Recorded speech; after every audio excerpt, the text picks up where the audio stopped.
স্বামী স্ত্রীকে তুই বলা যাবে কিনা, অথবা স্ত্রী স্বামীকে তুই বলতে পারবে কিনা, এ বিষয়ে কিছু বলেন।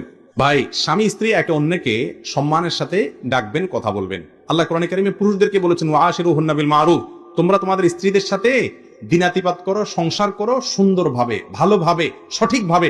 তুই বলে যদি তাকে তোকারি যদি বলে, তুই তোকারি করলে এটা কি ভালোভাবে বসবাস করা হয়? না, এটা ভালোভাবে বসবাস করা হয়, এটা ছোট লোকই। রাগের চোটে স্ত্রীকে তুই তোকারি করলে এটা জায়েজ নাই। একইভাবে কোন স্ত্রীও তার স্বামীকে তাচ্ছিল্য করে ছোট প্রকাশ হয় এরকম কোনো কথা বলা জায়েজ নাই, কারণ তিনি তার বড় হিসেবে তাকে সম্মান করতে হবে, অভিভাবক হিসেবে তাকে সম্মান করতে হবে, তার আনুগত্য করতে হবে। এটা আল্লাহর পক্ষ থেকে নির্ধারিত আবশ্যক বিষয়। বিধান একে অন্যকে তুই তোকারি করা, তাচ্ছিল্য ভরে কোনো কথা বলা, এটা কারোর জন্যই জায়েজ না, স্বামীর জন্য না স্ত্রীর জন্য। আল্লাহ তাআলা আমাদেরকে সব জায়গায় ভদ্র এবং ভালো মানুষ হিসেবে বসবাস করার তৌফিক দান করুন। এরপরে প্রশ্ন হলো, আমাদের তকদিরে তো আগে থেকে বিয়ে ঠিক করা আছে, তো আমরা যে একটা মেয়েকে পছন্দ করি তাকে কিভাবে পাবো? প্রশ্ন অদ্ভুত প্রশ্ন তো। মানে আল্লাহ তাআলা তো তাকদিরে আগে থেকে একটা মেয়ে ঠিক করে রাখছে, এখন বলে দিলে আমরা ওইটা তুলে নিয়ে আসি, এ হলো ব্যাপার, তাই তো? দেখেন, তাকদিরটা বিশ্বাস করার জন্য। তাকদিরটা কিসের জন্য? বিশ্বাসের জন্য। তাকদিরটা দেখে দেখে আমলের জন্য না। পার্থক্যটা একটু একটা এক্সাম্পল দিয়ে সহজে বুঝবেন। আপনি একজন প্রভাবশালী ব্যক্তির কাছে গেছেন, উনি এমপি সাহেব, মন্ত্রী সাহেব বা একটা বড় পদস্থ কর্মকর্তা। আপনার একটা কাজ নিয়ে গেছেন, আপনি কাজটা নিয়ে তার কাছ থেকে গেছেন, যে তার কাছ থেকে কাজটা যে আদায় করতে গেছেন, যেভাবে আদায় করা যাবে তার সব পলিসি ঠিক করছেন। উনি ঘুষখোর হলে ঘুষের বান্ডিলও নিয়ে গেছেন, কথার কথা।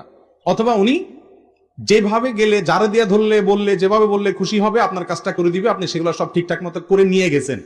এরপরেও আপনি জানেন যে ওনার ইচ্ছার উপরে নির্ভরশীল, উনি দিলে হবে, না দিলে হবে না।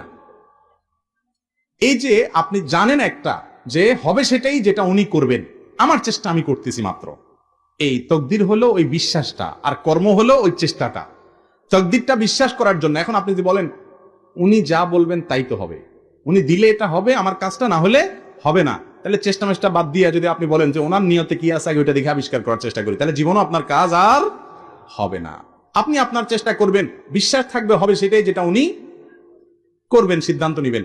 উনি দিলেন, ওনার মেজাজ মর্জি খারাপ হলে আমি চেষ্টা করার পরেও হয়তো হবে না, সেটা মাথায় রেখে আপনাকে চেষ্টা চালাতে হবে। ঠিক একই ভাবে আল্লাহ তাআলা আপনার তাকদিরে কি লিখে রেখেছেন সেটা জেনে তারপর আপনি ওটা করে ফেলবেন, তাহলে তাকদির মানে কি? তাকদিরটা হলো আপনি আপনার চেষ্টা করবেন আর বিশ্বাস থাকবে হবে সেটাই যেটা আল্লাহ তাআলা কি করছেন, ফয়সালা করে রেখেছেন। ঘুরে আপনি চেষ্টা করতে থাকবেন ভালো মেয়ে সন্ধান করার জন্য, করতে করতে করতে যেটা কপালে আসবে বুঝবেন ও তোমারে আল্লাহ তাআলা আমার নসিবে রাখছিল। কথা কি বুঝতে পারছি? এরপরে পাওয়ার পরে কদর করবেন খুব, যে সুবহানাল্লাহ, আল্লাহ তাকদিরে লিখে রাখছে এই জিনিস আমার জন্য, এই মানুষটা আমার জন্য, খুব ইজ্জত করবেন তখন। তাকদিরের লেখন আসছে আমার ঘরে, মাশাআল্লাহ। কথা কি বুঝতে পারছি? এখন আপনি পরিশ্রম না করে তাকদিরে কি আছে সেটা দেখার জন্য চেষ্টা করতেছেন। এক লোক ওই নামাজের জন্য ডাকছে আর বলে না আল্লাহর হুকুম ছাড়া তো কিছু হয় না, আল্লাহ আমার নসিবে নামাজ রাখে না, আপনি চেষ্টা করে লাভ নাই, চলে যান। এরকম কিছু বাদর টাইপের মানুষ আছে না?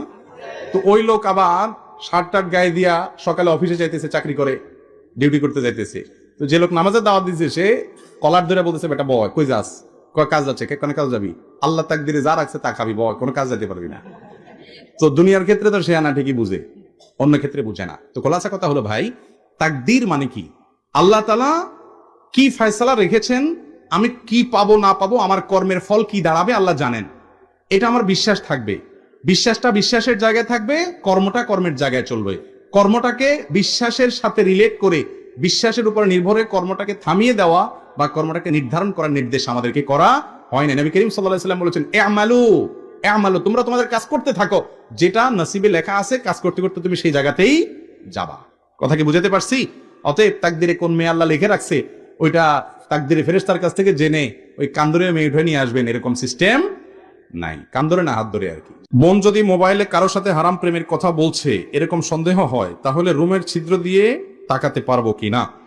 প্রথমত ভাই, গুরুত্বপূর্ণ প্রশ্ন, হাসার জিনিস না। প্রথমত মানুষের ব্যক্তিগত যে প্রাইভেসি যে আছে, প্রাইভেসি, এই বিষয়গুলো ইসলামে অনেক গুরুত্বপূর্ণ।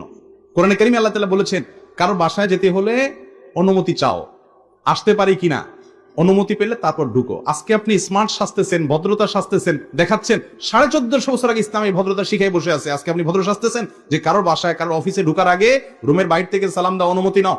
অনুমতি যদি না দেওয়া হয়, কোনো শব্দ যদি না পাও, ফিরে যাও। খবরদার অনুমতি ছাড়া কারোর কক্ষে প্রবেশ করবে। কারোর বাড়িতে উকি দেওয়া নিষেধ, গুনাহের কথা। নবী করিম সাল্লাল্লাহু আলাইহি ওয়াসাল্লাম বলেছেন, কেউ যদি কারো বাড়িতে উকি মারে তাহলে সেই ক্ষেত্রে তার চোখ তুলে ফেলার মতো অপরাধ সে করলো। চোখ তুলে ফেলতে নবী সাল্লাল্লাহু আলাইহি ওয়াসাল্লাম বলেন নাই, মানে খুব জঘন্য অপরাধ করলো, এটা বুঝিয়েছেন তিনি। আমাদের দেশে বিশেষ করে গ্রামাঞ্চলে আমরা ছোটবেলায় দেখতাম, কোনো বাড়িতে হয়তো স্বামী স্ত্রী ঝগড়া লাগছে, তো পাশের বাড়ির মহিলা ওই বিশেষ করে যখন বেড়া ছিল, কি বলে, মুলিবাসে বেড়া ছিল, তখন আইসা ওখানে সিসি ক্যামেরা সেট করছে, ঠিক না বেঠিক? এমন ভাবে তাকায়, ওইটা মানে সিসি ক্যামেরা লাগাইছে আর কি, ঠিক না? এই কাজগুলো হারাম, গুনাহের কথা। তার বাসার ভিতরে তার ব্যক্তিগত জীবন যাপনের উপরে আপনি হস্তক্ষেপ করার অধিকার আপনার, এটা গুনাহের কথা, জায়েজ নাই ভাই। আমরা তো আজকাল এরকম অনেক জিনিস করছি, ফেসবুকে তো এই সমস্ত জিনিসগুলোর কোনো দোষ নাই।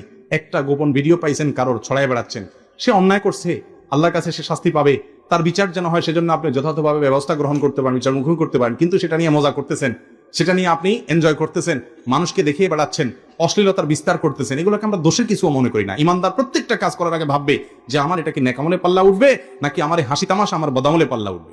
আল্লাহ আমাদেরকে সেভাবে চলার তৌফিক দান করুন। এবার মূল প্রশ্নের উত্তরে আসি। আপনার বোন কোন ছেলের সাথে হারাম সম্পর্কে জড়িয়ে গেছে, ভুল পথে যাচ্ছে, আপনার মনে হচ্ছে সে বিপদ ডেকে আনছে, তাহলে তাকে আপনি মনিটর করার অধিকার আছে, কারণ সেই মনিটরিংটা তার ভালোর জন্য, সেই মনিটরিংটা তার কল্যাণের জন্য। রোগীকে যেরকম ডাক্তার তার স্বার্থের জন্য, তার কল্যাণের জন্য কাটাছেড়া করতে পারে, একই কাজ অন্য আরেকজন করতে পারে না, কারণ অন্যজন করলে এটা সন্ত্রাস হয়, আর ডাক্তার করলে সেটা চিকিৎসা হয়। আপনার বোন সে বিপথে চলে যাচ্ছে, আপনার ছেলে বিপথে চলে যাচ্ছে, এখন তার গোপন বিষয়গুলো আপনি যদি মনিটর না করেন তাহলে সে সর্বনাশ ডেকে আনবে। তাহলে তার ভালোর জন্য ট্রিটমেন্টের অংশ হিসাবে আপনি তার ব্যক্তিগত বিষয়গুলোকে নিবিড়ভাবে পর্যবেক্ষণ করার অধিকার আছে।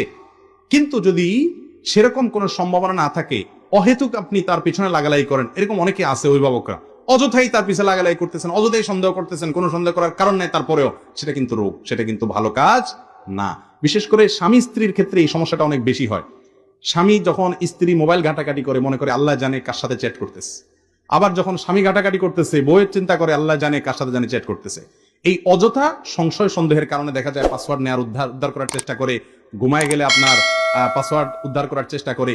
এই জিনিসগুলো কখনো ভালো জিনিস না, পারস্পরিক বিশ্বাস রাখতে হবে। হ্যাঁ, একান্ত যদি প্রমাণ পেয়ে যান, আপনার কাছে জোরালো সম্ভাবনা তৈরি হয়, বিভিন্ন করিনা আলামত পেয়ে যান, তাহলে এবার মনিটরিং করতে পারেন, তার কল্যাণের আশায় স্পাইগিরি করার উদ্দেশ্যে করা যাবে।